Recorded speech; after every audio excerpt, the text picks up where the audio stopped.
What's up mga idol? I have a share now. I discover a frog. Brown and red frog. Pero siya guys, isa isang ball. So guys no, bibihira na guys ang ganitong klaseng palaka ngayon. So guys no, wow.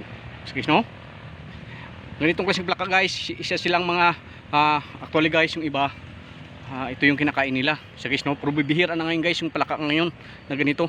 So guys no, makita nyo, yan. Kahit guys hawakan mo siya guys, dudulas siya. So ito ngayon guys, ispinasa muna natin siya.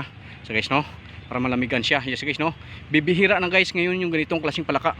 Yes guys no, red, brown, and black. May halo siyang puting green. So guys no, it's amazing. Discover this frog. Dito tayo guys garden guys, marami tayong natuklasan ngayon dito na nakatira. Kasi guys, halos nag-iisa na lang tong ganitong masupal ngayon. Yes guys no, naway matagpuan pa natin ulit. Ma-corner ko yung cobra. There's a king cobra here. Nakaraan guys, kumuntik natin. Yes guys no, may nangahabol kasi, kaya hindi ko siya masyado kanina kaya ngayon tayo guys nagdala ngayon ng ganito. Ayan guys oh, yun guys no, ayan, wow, tumalo na siya guys no. Ito ngayon guys na ito yung palaka guys na bibihira na ngayon. Bibihira na ngayon ng ganitong klaseng palaka. Kaya niya guys lumubo, kaya niyang dublihin yung sarili niya pag naipit siya, at kaya din niyang kahit guys nawakan mo siya, lulusot talaga siya. Yan siya guys, kakaibang klaseng palaka ito. So guys no, siya yung ating na-discover ngayon guys na tuloy guys, pangalawang time ko na nakita to nung kami ay nang grandpa ko punta ng Mount Canlaon, Bulkan Canlaon sa Negros. So guys no, ito guys yung pangalawang kita ko na siya ngayon. Wow, yan siya guys, wow, wow, wow. Yan siya guys no, napakailap nito guys. So kailangan guys sa mga bata, wag ninyo patayin yung pag may nakakita kayo nito, kasi nga bibihira na ang ganitong klaseng palaka ngayon. So guys no, it's amazing, discover this frog. Wow, ano tawag nito sa sa iba, kasi nga tawag dito guys, ang tawag ng aking lolo nito guys is rubber frog.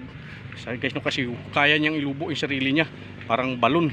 So guys no, ayan guys no, yan guys, yan lulubo siya guys, tapos bigla siyang liliit. Kaya kahit hawakan mo siya, yun naman. Yes guys no, lulubo siya sabay biglang lit. Yes guys oh, yan. Wow. Oh, yes guys oh. Wow. Oh, yes guys oh. Wow. It's coming my frog. Oh wow. Oh, yes. Wow. Oh, this is our first discovery. Wow. Wow. That's amazing, this guys frog. Yes guys no, nakakaiba itong palaka na ito. Yes guys no. Sa mga bata, wag nating tulad guys, iba siya, lulubo bigla sabay liliit, kaya pag ginawakan mo siya talagang lulusot. Yes guys no, yes guys no, second time ko na siya nakita. So guys no, sa mga malalaking forest lang ito kasi guys, kasi yung ating lugar ngayon ay nasusunog. So maraming mga bumbero ngayon ang nag-iikot. Yes guys no, second time ko siyang na-discover. Wow, this brown, black, red and green kulay niya guys. Watch this. So, tingnan mo ha, sinit yan guys. So yan, kakaiba. Wow, kakaiba. Tapos guys, lulubo siya bigla. Pag hinawakan mo sa lulubo siya, sabay bigla siyang lilit at tatalon. Yan guys no, nakakaiba klaseng palaka ito.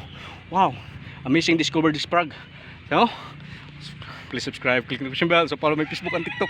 Wow, it's amazing my garden now. Oh, this yan. Oh, yan guys no, amazing discover this frog. Thank you so much sa aking pagbabalik sa ibabang akmesing. Thank you so much guys. Wow, naway mag-comment naman. Thank you so much. And this is the wow, so guys, amazing frog. Oh, pakawalan ko na siya guys. Yan, pakawalan ko siya. So guys, tingnan mo guys, talon siya guys. Oh yeah, bye bye frog.